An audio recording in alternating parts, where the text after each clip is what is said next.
Hello bachcho, let's see the question.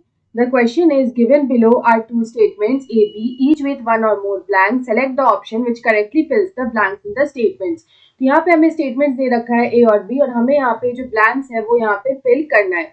तो यहाँ पे हमें जो options दे रखा है उससे हमें correct option जो है वो select करना है. तो हमारा जो first blank है उसमें लिखा है कि terramycin is an antibiotic isolated from dash and interfere with the dash of disease causing bacteria.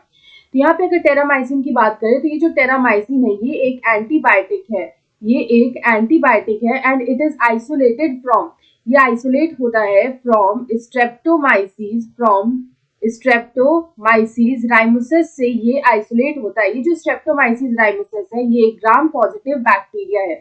It is a gram positive bacteria जिससे ये एंटीबायोटिक आइसोलेट होता है.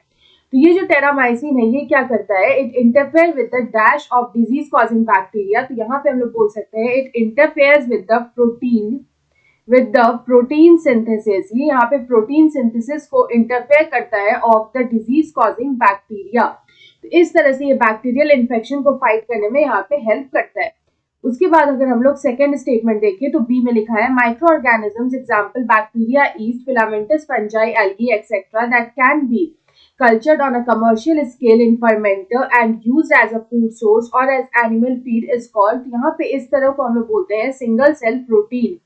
It is called single cell protein जिसको यहाँ पे शॉर्ट में SCP भी बोला जाता है. तो ये जो सिंगल सेल प्रोटीन होता है it is also known as microbial protein. इसको हम लोग यहाँ पे माइक्रोबियल प्रोटीन भी बोलते हैं. तो ये जो माइक्रोबियल प्रोटीन होता है ये यहाँ पे होता है यूनिसेल्युलर.